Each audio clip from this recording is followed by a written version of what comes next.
Welcome to Respawning Fire's BARF Game of the Month spoiler discussion of Control by Remedy Entertainment. I'm Holden Lepardo, and we are here with our usual... Me, Chad Michael Innes. It's me. Yeah. Oh, hi. Hola. And two guests. If you want to introduce yourselves. My name is Dane Deasy. And I'm Jerica. That's it. That's me. That's good to have you me. guys. If you actually want to plug anything off the bat, we'll do it again at the end as well. So, Jerica, do you want to plug your podcast? Oh, yeah, absolutely. Yes, I'm Jerica from JK Games Podcast, where me and my friend Kayla talk about video games each and every week. And sometimes we talk about random things that we did during the day, like what books we've read. Did we go to any cowboy churches? That was Kayla, not me. But we have a lot of ramblings on there, so you should totally check us out. But yeah, JK Games Podcast on all podcasting platforms. And also you can follow us on Twitter and Instagram at JK Games Podcast. And they have the coolest intro song of all intro songs. True It is story. pretty badass compared to like most things we do. Dane. I'm anything on, you want to. Yeah, I'm on Twitter at Dane Deasy, and I have a website that I never update. That's danedeasy.com. It has some very old photography of mine on there, but you can check those things out and If you've follow ever me. played 1-2 Switch, you're probably familiar with his balls and how they feel in a Joy-Con. Yes, my balls precede me. It's true. It's true. Chad, plug something. Random, anything. Plug it. I'm going to plug this hole with these blocks. If you were listening to this Boom. instead of watching, you missed it. You should have watched, idiot. Perfect. We're talking about Control this month. Very excited. Chad's already played it. I wanted to play it, so that's why we are doing that right now. We're going to run through some And because the history. people told us I they was wanted us to play it. Exactly, yes. Well, I put it on the list. I wanted to play it. I was excited to play it, and we played it. It was good. Spoiler alert, I thought it was good. It was developed by Remedy Entertainment, who is known as well for Max Payne, Alan Wake, Quantum Break, and they have a new game this year coming out called Crossfire X. It was also published by 505 Games. For development, Remedy focused on a new development strategy that reduced cost and development time. So in comparison, like Alan Wake took 7 years to make, Quantum Break took 5 years to make, but they did Control in 3 years. Alan Wake took 7 years to make that garbage pile? Alan Wake's a great game, but Control is better, and it's really impressive. They made their best game in a much shorter time than the other games. Good for them. The game was first shown off at Sony's 2018 E3 conference with a very vague trailer. Like, we really didn't have much to go off with that trailer at all. And it released just a little over a year later on August 27th, 2019. There were 2 expansions taking place after the main story events, and they were Foundation, which released on March 26th, 2020, and AWE, which is Altered World Events, that released on August 27th, 2020. There's also a free content update called Expeditions that came out December 12th, 2019, and it just kind of gave players some additional missions to do, as well as some power-ups. Control did very well with awards. It got the Critics' Choice Award at the Golden Joystick 2019, Best Art Direction at the Game Awards 2019, and then Courtney Hopes got an award. The name of the award is the Great White Way Award for Best Acting in a game. Yeah, I thought that was a very strange name too. And that was at the New York Game Awards. But good for her. Her performance was really good, and they got nominated and won many other awards as well. And overall, it was definitely a very, very well critically received game. But who cares what they think? What did we think of the game? Jerica, let's start with you. What were your initial impressions of Control by Remedy Entertainment?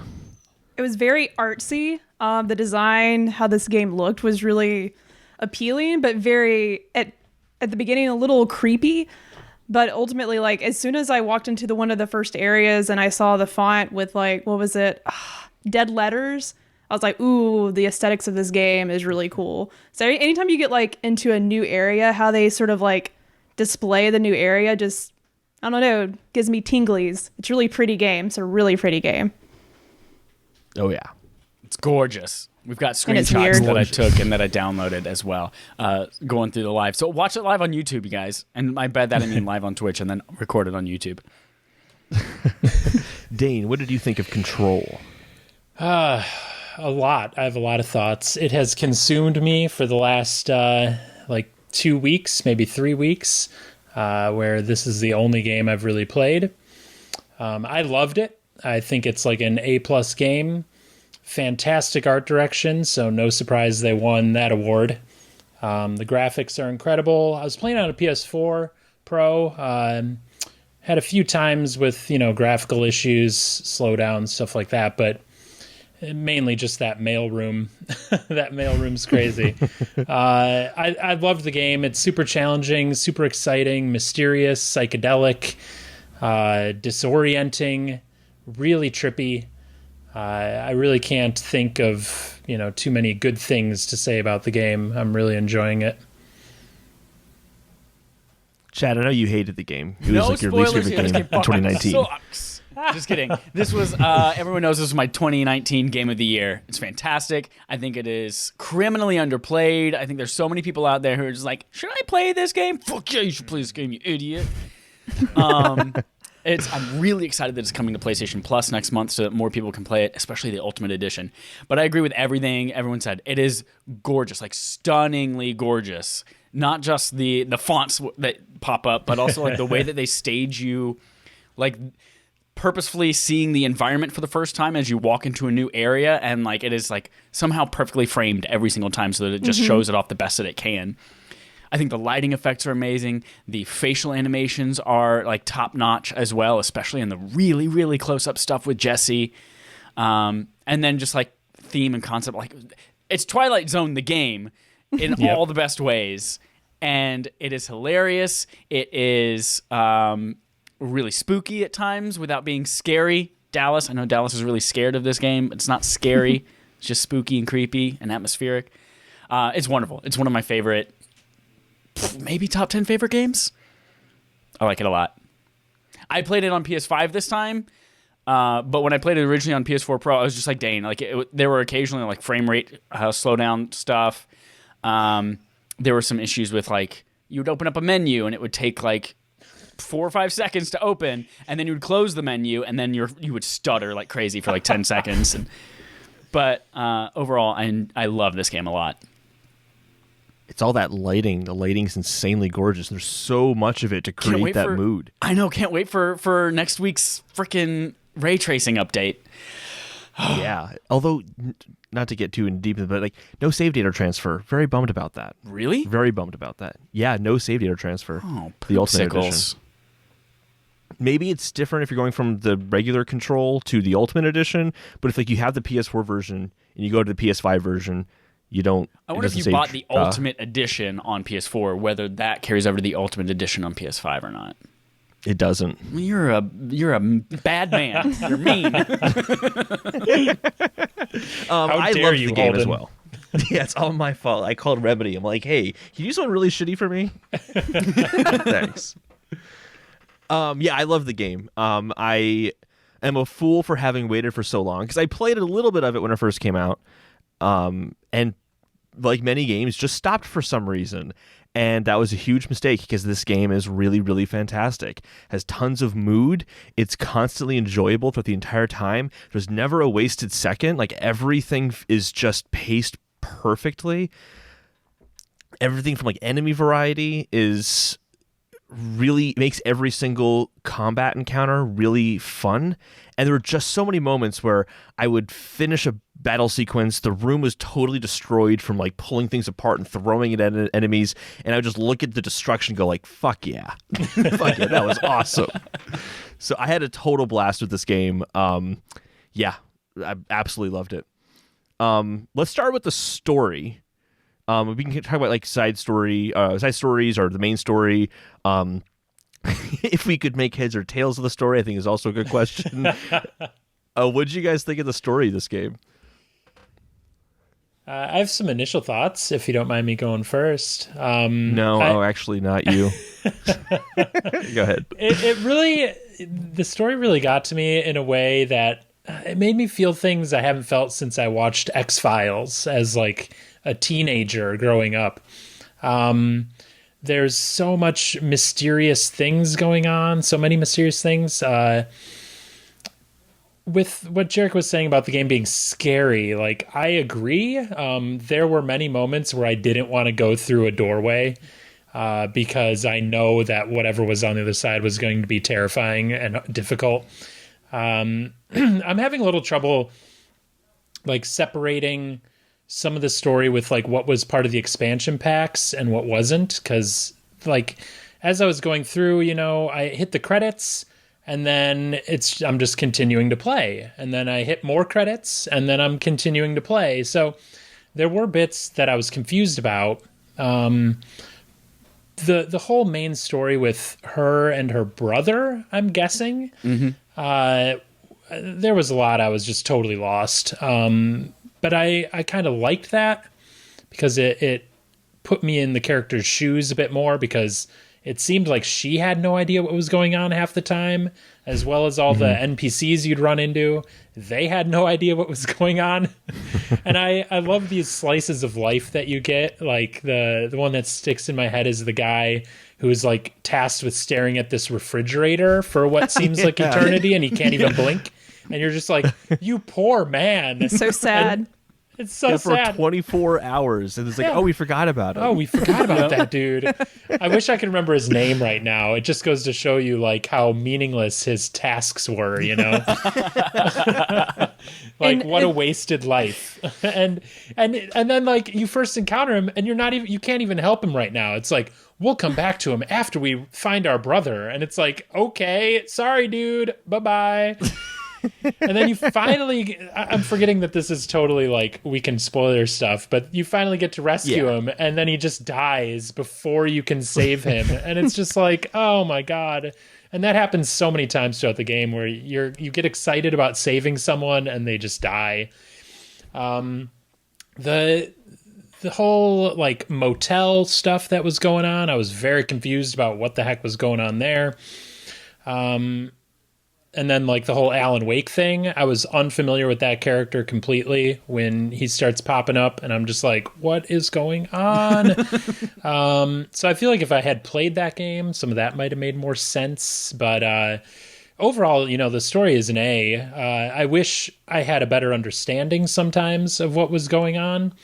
But as I said, I think it totally aligns itself with the confusion that the character feels as you're trying to make heads or tails of the situation. Because at first it's like, oh, you're going in as, like, this person off the street, but then you find out you're the director. And so I'm like, well, what is it? What really happened here? It's a little unclear, but I don't know. I think that's part of the excitement of the game. I can't imagine how confusing that must have been to not... Because the DLC is woven into the game so well that, like, it's hard to tell the difference between it. Yep. To, like, go from all of these scenes where the director is talking to you with, like, that little overlay and occasionally talking, and then suddenly Alan Wake is talking in the same exact way out of nowhere for you, and you're like, why? Yep. This guy's voice changed.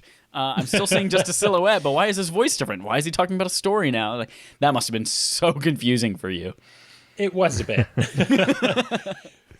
But it was still fun.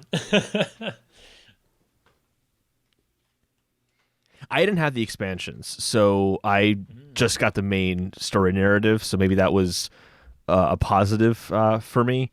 But when I get the Ultimate Edition for PS Plus, I can't wait to jump into those and see where it goes from there. But I'm curious, because it takes place, though... Do they take place after the main events of the story, or is it literally like you can be in the middle of the main story? You can be in the middle of the main story, yeah. Okay, interesting. Because what I read online says it takes place after, so I'm kind of confused now. Yeah, but I can't remember if I encountered, the Alan Wake stuff before I had completed the first credit sequence. I'm not 100% sure, but I did this last time around. Yeah, you did? Yeah, because you continue doing side quests and stuff, and then all of a sudden there's this other stuff going on. So it's just like... And it's also unavoidable. Like, the very first part of the Alan Wake quest is go to the elevator, which you're taking already to every other location. So you just walk in the elevator, and immediately Alan Wake starts talking to you with an overlay, and you're in the middle of another mission. Like, what's going on? That is so confusing. There were a couple minor complaints I would have there, where two quests are happening at the same time, and I was getting two audio feeds of dialogue at the same time. and I was like trying to pay attention to both to figure out what I needed to do. So that was probably just a programming issue with the way the story's laid out. I don't know, but I mean, they made it in 3 years. So maybe this is where that bleeds out into. I like Dane. I was very, very pleased with the story, and it was like overly complex a little bit. But I'm also the kind of person, especially in this game, where I read everything. Even the second time playing it through this time, I was like, every single piece of paper, every single Threshold Kids cartoon or puppet show on the TV I watched. I listened to all the audio diaries, everything that I found around. So I was able to like piece things together as I was going, and then also drawing from previous experience. But I think that Dane, in my opinion, I think he's right. Like, it adds to the mystery, it adds to the ambiance of just like being confused with this character, and like nobody really knows what's going on. And that's part of what's so intriguing about the game, is trying to figure out like what the hell is that thing, and why does it exist, and how does it interact with me. Yeah, it's kind of like there was a lot of it that reminded me, not like directly plot wise, but like there were things about it that kind of reminded me of like Lost, with like the videos of the like scientist, like research dude talking. Kind of reminds me like the Dharma videos. Totally, I kind Dharma of think videos. like if I was like playing Lost as a game and I'm like, what the hell is happening here, and I could like go in and like read Sawyer's journal or something like that to like help out and figure out what the hell is happening at certain moments with the characters, or just the really crazy I'll say like physics of the world. I don't know how else to like say it, just like the weird like stuff. It's not quite paranormal. It's not. I mean, I guess it is. It's interdimensional, which I don't know if that falls under paranormal or not. I would say so. Yeah, I consider like paranormal like ghosts and stuff, and like these aren't like, it's not like ghosts. It's, I don't know. It's weird. Well, they were Do you know that for sure? para-utilitarians, and like that's what they called themselves. You don't know that for sure. That's true. I don't know what is it the hiss, right? Is that what the creepy, scary things? Yep. At first, you get used to them though. So like, back to your point, it's not as scary once you're just like sort of used to the world and you can sort of anticipate it. But I don't know. I still have a lot of questions. Like, what is the hiss? I don't know. Is it gone forever? Who knows? The portal is closed, but they're still there. That's yeah. Does I remember that the Foundation and AWE expansions expound on that at all, but Not yeah, with the hiss that was particularly, definitely no. confusing. I kind of like that though. Like, I think that sense of mystery is it kind of keeps it scratching at the back of your head, and it kind of keeps you thinking about the world. I mean, I've really been playing it for the past like 2 days, so like who knows in a week what I'll feel. But like, I feel like in a week I'll still kind of be like, what was the hiss? What was going on there? And definitely would like to see more content in this world, just like whether it's more expansions or a sequel, because I think there's just so much to explore with that concept. I mean, even knowing now that Alan Wake is technically a part of that world, like I think that they announced they're going to expand more on this like universe. I don't think they've even said. if it's not like Control 2. There's just a lot of possibilities that they can explore there. And I think, there's a lot. I think it's almost like a meme sometimes you hear this, but like New York City was one of the characters in our story kind of thing. But like in this, the old house, the building you're in, really is a character in and of itself as you're exploring it, and it just shows so much because it's so well designed. Every area, like you were saying earlier, Chad, is framed so perfectly. But also, I don't know how they managed to pull off most areas still looking like they belong in that building, with some exceptions. But it still feels exciting when you go to like Central Research. And you're like, oh, I can tell this place is totally new. And I wish I had like the design know-how to like explain how that happens, because it's really impressive how successful they are in making each area feel totally unique, even though it's the same building the entire time. Yeah, I was actually super worried when I first started it, because I actually didn't play it right when it came out, even though it was getting pretty good reviews at the time. I think it came out a little bit before Death Stranding did, so I was really hyped about that. That's a whole other can of worms, but weird games are my thing. So when I got to this, like, I started playing, and I was, as soon as I entered the building, I'm like, ooh, this is really dark and scary, and I didn't really like, everything looks the same. Am I just going to be in a creepy office the whole time? I'm not digging this but let me see it through. Let me keep going. So first impressions is walking into the space. I was like, I'm gonna get lost because I already get lost in games so easily. Like even in this game, I had to use the map a lot. But they do a great job of like making a really boring like building office have a lot of character, and you immediately know like when you're in a different space or a different area of the building. So it's really cool. And for me as well, like it felt like I'd go to a new area and be like, oh, whoa, I haven't seen that before. Like, there's one part, God, I can't remember what part of the building it was in, but it was towards the last half of the game, and it's like a room that's twisting. Oh yeah, Yeah. And I'm like, that is so cool. Like I just Yeah, walked around it for a long little hallway. bit because Yeah. yeah. It was really, really trippy, but it works so well in the environment. There's a character who put it, I think, pretty well. I can't remember which character said it, but the building is like an infinite building. Like you'll just like go into this room, and then all of a sudden you're in a space that couldn't possibly actually exist in a real building. Like it goes off to the, in the infinite or something like that. But it's still cohesive and it still makes sense. And it never broke like my, the plausibility of the world.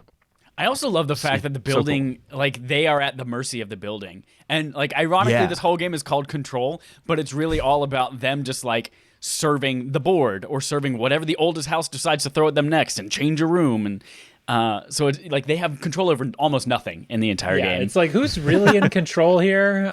We have no idea. The janitor's in control. Oh, man, Auntie the janitor. seems to know what's up. Yeah. I want to know more about him. I never really got a clear answer. I don't know if it's like hidden in some documents or anything, but I was just like, I don't remember like what happened to him or what his deal He probably was. told you, but you didn't understand it. For sure. It's like when I got there, I was like, oh, I'm here for a job. Okay. Yeah, I think my favorite janitor moment, a little bit of like a build up to it, but like I had found the ashtray maze where like the walls change and open up, and I found it way, way sooner than I should have. And I was so confused, and I'm like, well, I guess I'm probably not supposed to go here. So I left and I came back, and then you get like his like Walkman, which is funnily enough called a Pony, not a Sony. I like that little detail. And then you listen to that, like, is it metal? I guess it's metal music, and then you're allowed to go the right path. And after you go through that whole mission, which was really, really awesome, there's a log, like a note, in the dimensional research, and it's just someone saying, this is dimensional research. How did the janitor get here? He's not allowed to be in here. Like, how did he even get past the maze? Yep. Like, so he's like aware of something in this building that no one else knows of. Even in the last mission, when you're going to the director's office over and over and over again, and he's like, like second time's the charm or something. Like, he'll kind of say something like, he knows what's happening. Like, and I kept waiting for them to be like, oh, he's actually the director. I kept waiting for that to happen. Yep. But it didn't happen. Or maybe in the expansions, I don't know. Hasn't happened for me. No. I wonder if he has anything to do with the board. Like if he has some kind of connection with, like he's a human manifestation of the board that's talking to you in the astral plane. Oh, maybe, yeah. I don't know. Control 2, we need that, it. That Yes. ashtray maze, when I hit that for the first time and the wall shifted as I approached it, and it just like opens up like an aperture, and then the room just like expands out. It's crazy. It's just like, what the hell is going on right now? So crazy. Yeah, so like crazy. The game couldn't have gotten weirder, and then it did that.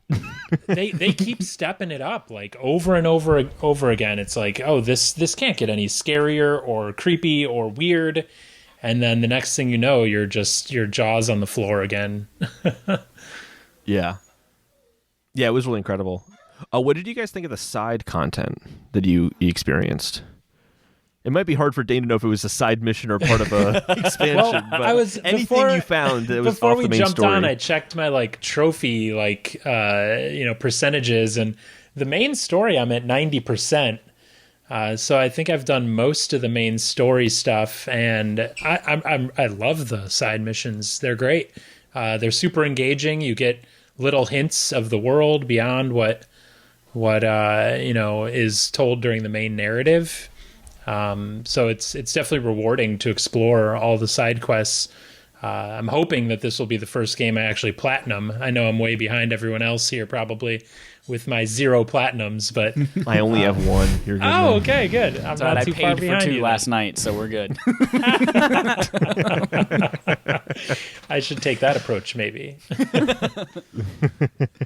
I love this game is really great to me, and I love everything about it. But the side missions were my favorite part, mostly because one, you don't encounter in the main storyline a lot of bosses and like boss battles, but you do in the side quests. So you like fighting this giant worm or this. One of my favorite ones is from the Foundation, where it's like hopping from car to car. You're going through this like with 80s synth music playing in the background, and you're just like in this tunnel, scooting around, jumping from platform to platform, killing enemies. It's awesome. We have to talk later about that because I tried that like 10 times and I cannot get through it. I keep dying over and over. I have never beat it not on God mode. So I didn't turn on God mode once put yet. on God mode.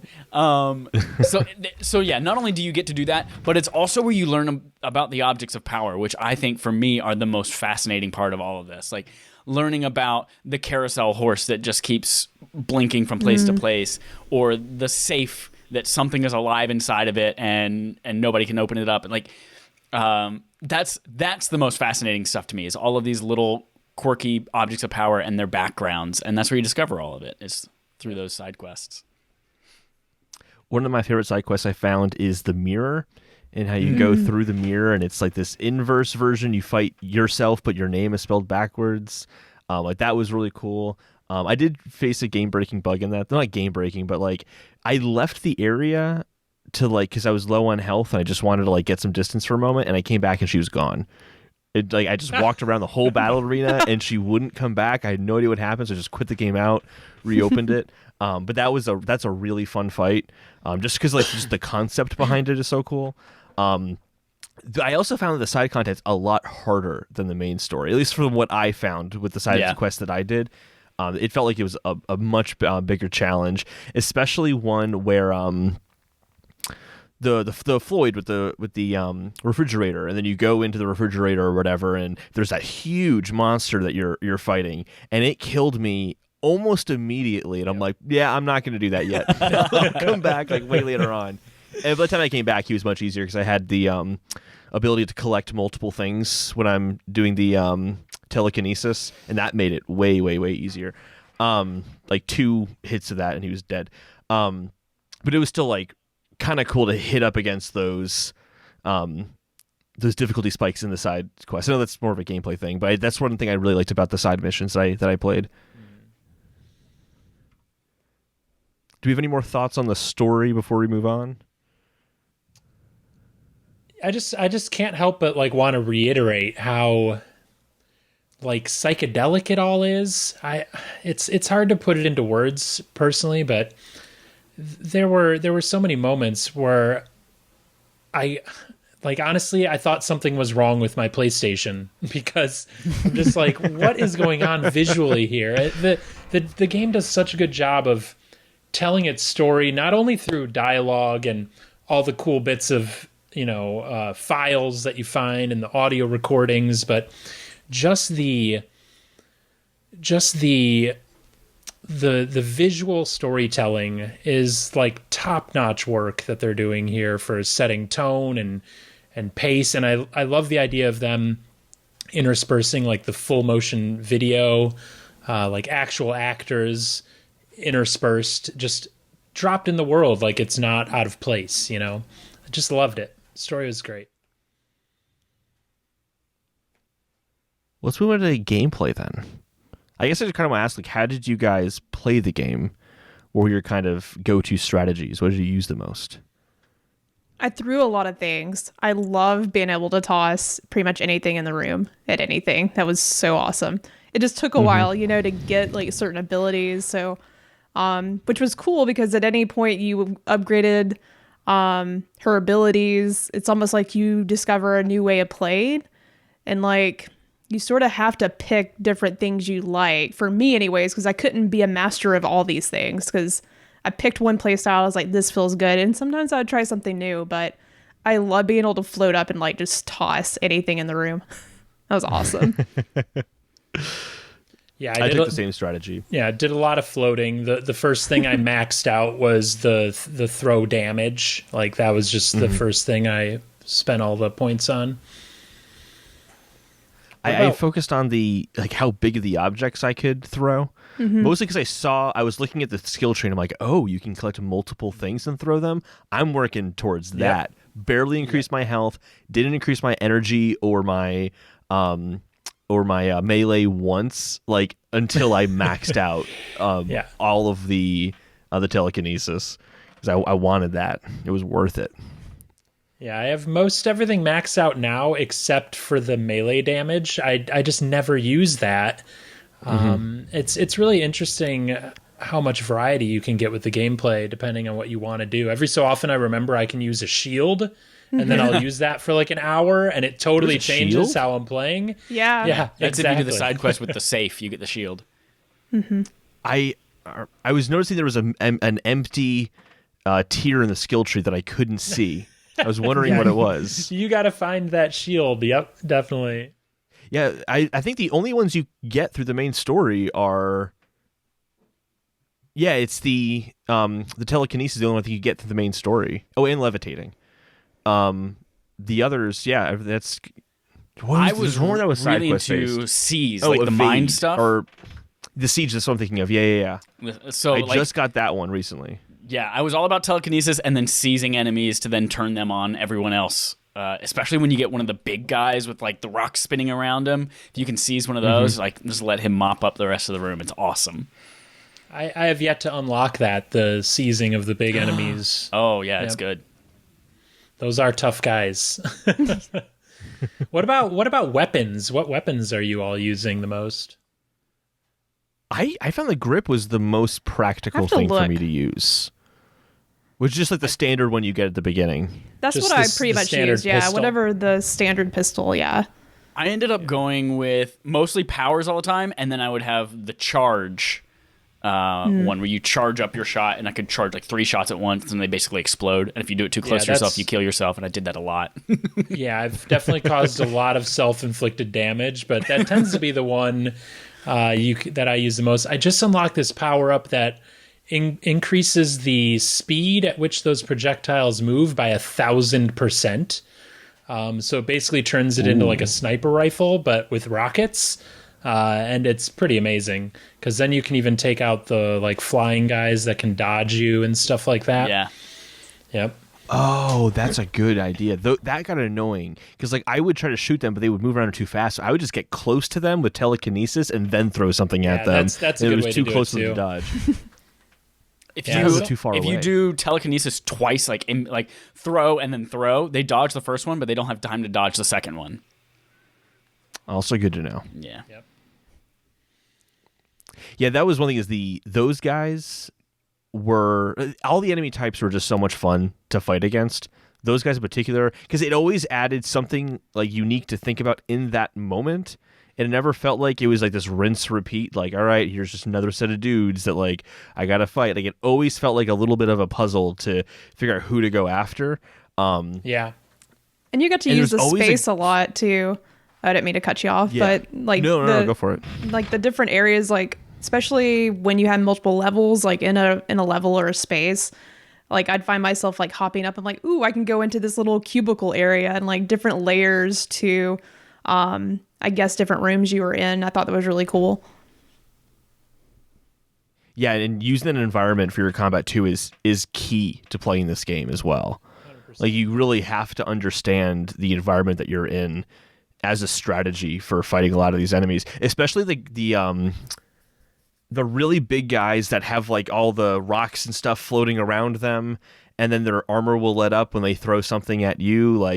That was when I really had to consider my space and kind of know when I should duck out of cover to hit them because they're more vulnerable now. That was a really good enemy type that played with the environment in a cool way, I thought. I hate those enemies so much. Yeah. They just take so, especially when you get a higher level one, it takes so long to whittle them down. There's definitely some frustrating battles I've encountered where it may just be beyond like my skill level, but after a certain number of deaths, I'll just walk away and be like, I'm going to go do some other stuff for a while because I just want to throw the controller, And I'm like, yeah, someone mentioned earlier the foundation sequence, where, I don't know if you guys have played this, but where you have to like clear out the 4 platforms within 25 minutes. Has anyone been successful at doing that? Nope. No. I was trying to get it done before we did this just to say I did it. But I tried it for like 3 hours today and just couldn't do it. I've like memorized the locations of everything, but just keep dying over and over. The enemies get too powerful and they overwhelm you. So that final it can be a little battle frustrating. too in the Foundation. There were a couple of battles that I felt were unfairly balanced. And they're just frustrating. You die over. And the boss battle of the Foundation, I think, is one of them where you're fighting that woman. I can't remember. Was it Marshall? I can't remember. You're fighting the woman down there, and it's a completely red room, and all the enemies are also red, so it's hard to track where anyone is as well. And it was so needlessly hard, I felt like. Especially to cap off the ones DLC, that always got me where I'm like, that's unnecessary. Go for it. Was the rocket enemies, because they don't, at least to my eye, they didn't look different than the other types of enemies. Yep. And you can usually tell visually like what each enemy can do except them. So to see them, I'm like, they're a grunt. I can worry about them in a second. Let me handle this big guy right now. And then boom, rocket. And, like, what the fuck? And then you hear that whistling coming in. You're just like, oh no, dodge. And they're hard to dodge too. Because they home in on you. It's crazy. Yeah, and because I was using the telekinesis so much, like it was like telekinesis, then my grip. That was kind of what I would do. I wouldn't have the energy. Also, because I didn't invest in energy, I just invested in how strong my telekinesis was. I didn't have the energy to dodge, and it would corner me every time. It was awful, but like it doable, not like it ruined the experience at all. Just frustrating. Yeah. But overall, like, rock solid gameplay though. Yeah, the controls are fantastic. It's hard to find things to complain about, and when I do look for things to complain about, it feels like I'm nitpicking the game because of how much they've accomplished. That there's so much stuff in this that I've never seen before in a game, and it's just most of it's mind blowing. How cool did it feel during that the final run up to your brother, where you're going from platform to platform, waiting to get to the top of the pyramid to get to your brother, and they're like, "Hey, we're gonna increase your power by X 100% and just make you super powerful." How freaking badass was that? You're just like destroying things left and right. Felt so good. I missed when they said that, so I see enemies at level 30, and I'm like, what did I get myself into? I was a little freaked out, and I didn't fight them. I tried to run away. I'm like, maybe I'm just going to run past these guys. And then eventually I figured it out.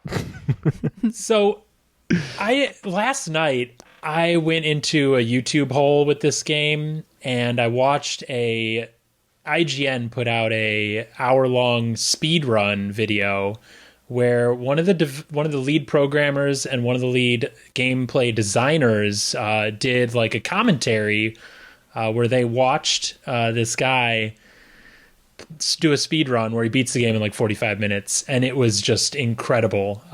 This dude is like jumping through walls and flying in pure darkness just by looking at the map to get from point A to point B. And the developers are like, they're coming up on one of my favorite story sequences, and they're like, oh, well, he just skipped that. he's just like jumping through everything and, hopping through ceilings by jumping off levitating objects. And it was shocking. I was just like, oh my God, this dude is incredible. That's a fun series in IGN. I watched one too with Shadow of the Tomb Raider, I think it was, and the developers were like, wait, what are you doing? No, you're not supposed to go over there. Don't go that way. We tested that to make sure people can't go over there.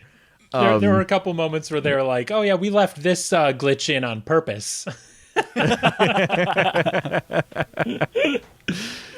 The map, I found frustrating. Oh yeah. I found so frustrating. There was when I went to Central Research. First of all, just like this place is really cool. Central Research was like looked awesome, and there's a specific room I was supposed to go into, and I didn't know what floor it was supposed to be on. So I went all the way down, and I ended up like falling down this like long shaft, and it brought me to this weird place with enemies at level 6.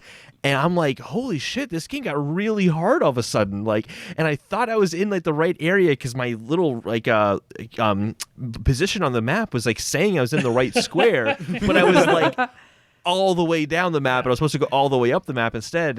And like now I get why like how it's layered like that, but it was not immediately obvious to me how to navigate the Central Research area. The map.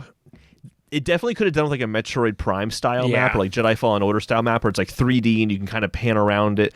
That would have been really helpful, but it probably would have been really hard to make a map like that considering the crazy architecture in this game and how it can change and adapt. So they kind of had a hard problem to solve there, but it didn't necessarily... I mean, for me, it didn't work. 100%. Think about how the game got crippled just coming in and out of the menus as is with this simple menu of the map. You know, imagine if they had a 3D map, you'd have like a 30-second freeze every time you'd exit it. Yeah, I used to, when I was playing it on my PS4 Pro, I used to be like, all right, what do I have to get done when I hit start? Because I'm going to do it all at once and not have to go back into the damn menu again. How many times did people open the map and then hit circle to close it, but instead dash off a cliff? I did that a lot. All the time. It was like both nice and bad that you can control your character because you can kind of say, okay, now I'm pointing in the right direction. I can just turn the map off and go that way. But then I would like shoot my gun. I would like grab something with telekinesis by accident. Like, it got a little messy sometimes. I just wish you could have zoomed or like filtered by levels within each, level. Like, you're right. Like, it took me hours before I realized that like the brighter parts of the map are like what's on top and the darker parts are on the bottom. And once I realized that, it was helpful, but just being able to zoom and rotate the map would have made things a lot more easy. Yep. I found myself relying a lot more on, because the map was less than helpful, relying on just the signs in the world. It's like, central research this way, like dimensional research this way. So I was like, all right, I see in my objective I have to go to this area of this part, so let me just warp there and then follow the signs. I did that a lot more often. Yeah, the signs were definitely helpful. Also just made it feel like a real office, too, which is really cool. Definitely. Yeah, a lot of detail in the world. Yeah, absolutely. Did anyone get to the sequence with the lunar lander and all of that stuff? No, I never saw this round. I don't know at what point in the game this is, but you encounter this sequence. That's part of the Alan Wake expansion. Okay, yeah. You're talking about the guy asking for a head? Yeah, the guy asking for a head. It's so weird.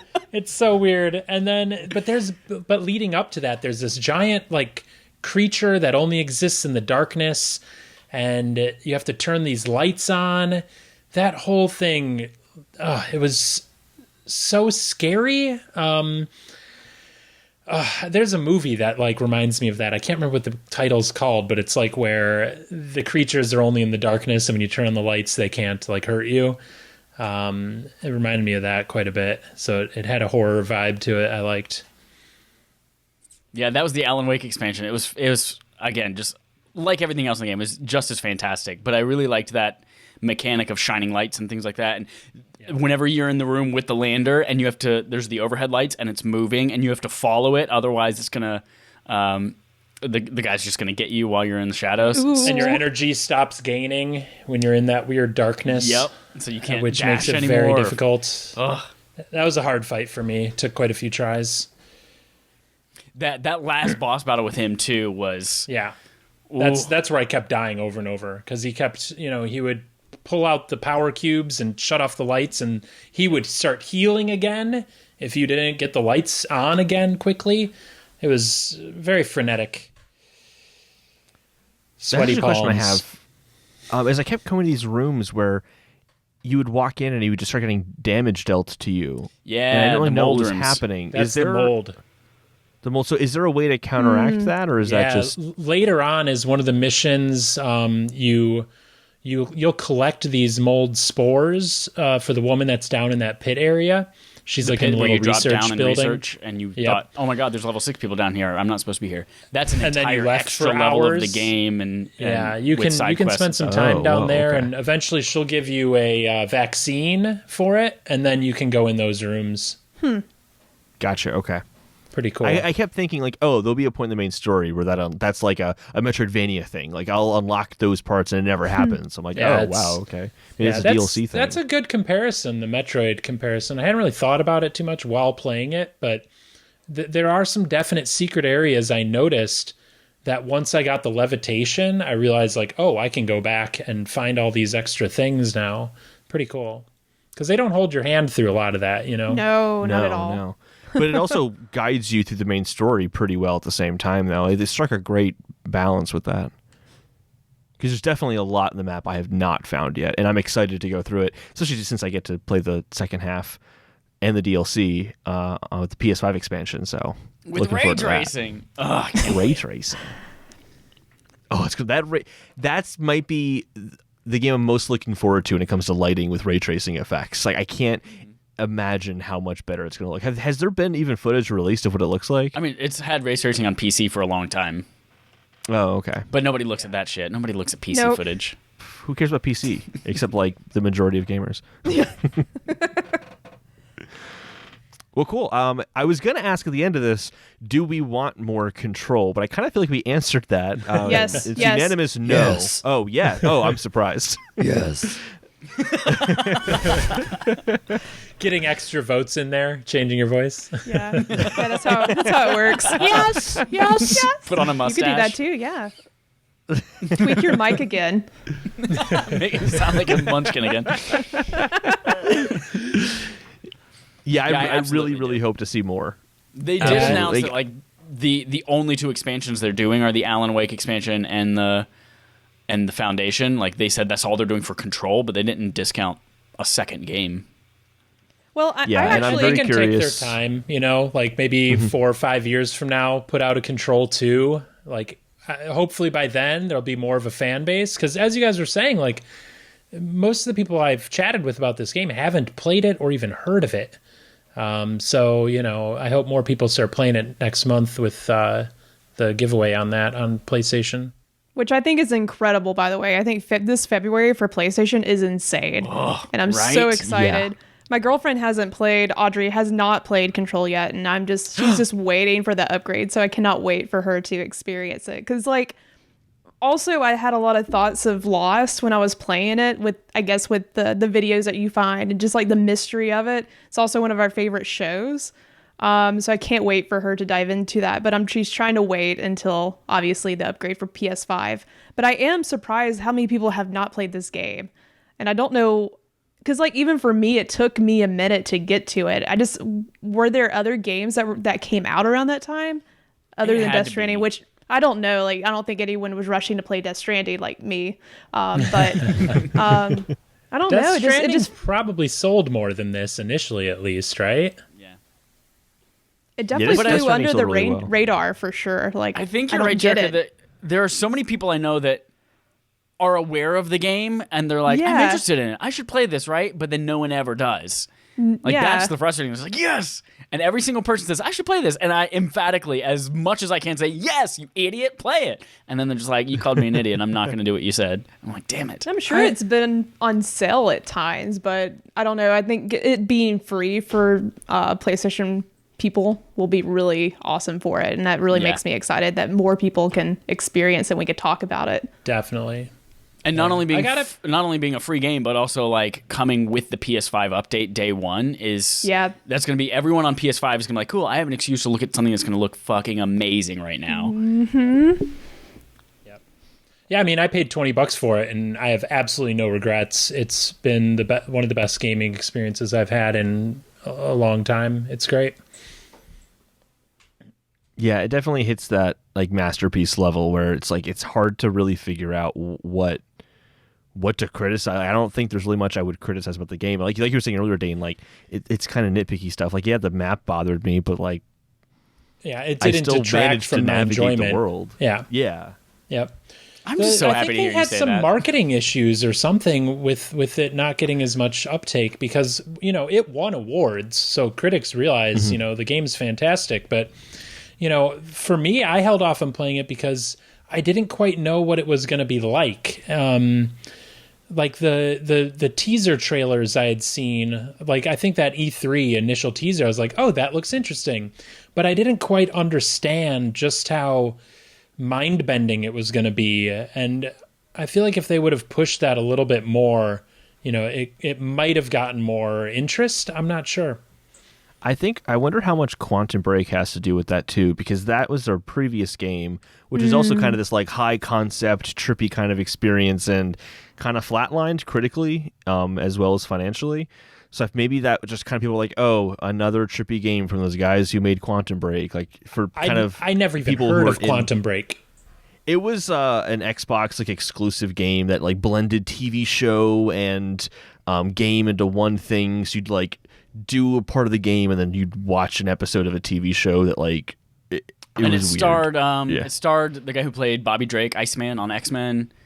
And it had the guy who played Matthew Abaddon on Lost, who also is Zavala in Destiny. Guardians. I'm Zavala. I might have to go back and check that out. Who knows? Could be good. Yeah, but definitely I get why Chad was like really wanting everyone to play this. I totally get it now. I cannot tell you how relieved I am. Even during game night, like 4 days ago, when you were like, I don't know if I'm going to love this. I was like, shut the fuck up. If you don't like this game, we're not doing this podcast anymore. You did. You were like, the first few hours are fine. I've played them before. And you were like, I don't know how this is going to turn out. Like you were cautiously like, it might not be as good as you want it to be. It does keep getting better and better and better throughout. It just kind of keeps topping itself. So yeah, the first few hours were good. But it just keeps going. It's and as you get more powerful, you have more fun because you can do cooler stuff. It's a great gameplay balance. Yeah, I also didn't have telekinesis at that point. I think that might be part of it too. Oh, yeah, that really definitely was a game makes changer for it me. way better. I'm looking up Absolutely, yeah. games that came out around it to figure out why people might not have played it. And the same month was Dark Pictures Man of Medan, which I don't think would have taken that much away from it.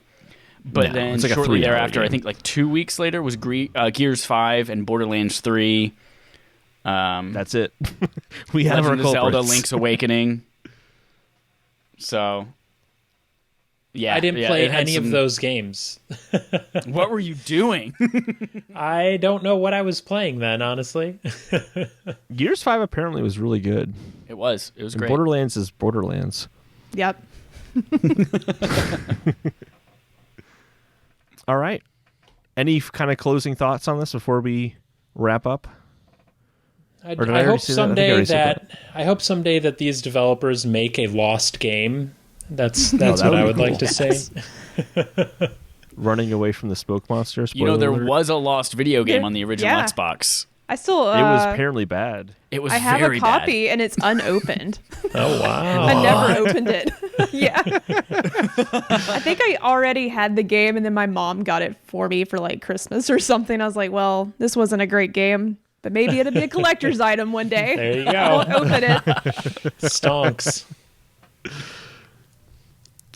Well, all right. Thanks for joining. If you guys want to plug your stuff again. Yeah, my name's Dane. You can follow me on Twitter at Dane Deasy. Yeah, and if you want to listen to my podcast with my co-host Kayla, you can find us at JK Games Podcast on Twitter and Instagram, and any podcast platform you listen on. Shout out to Kayla for joining Chad. us in the chat. What up, Kayla? Oh, look at her go! Chad, plug something. You have to plug All right, something. here's the thing. Have you guys ever seen Rugrats? If you haven't, that shit is dope. Go watch Rugrats. I'm going to plug Smuckers because I just found out that Smuckers also owns Jif, and that's a crazy vertical integration monopoly situation right there. That's a on peanut butter monopoly right sandwiches. there, yeah. Yeah, That should be that's illegal. nuts. Yeah, they own peanut butter sandwiches, just not the bread. Maybe they own bread too. They own Pillsbury at one point, so like that's close. Oh, Yeah, not cool. All right, thanks for joining, everyone. Oh, and before we go, our next BARF game has been announced already now. Well, we're announcing it right now. It's Majora's Mask. Very excited to do that one. That's going to be fun, too. Yeah, if you wanna have a hand in what we play every single month, go to patreon.com/respawn-aim-fire. That's probably what I should have plugged when you told me to plug stuff.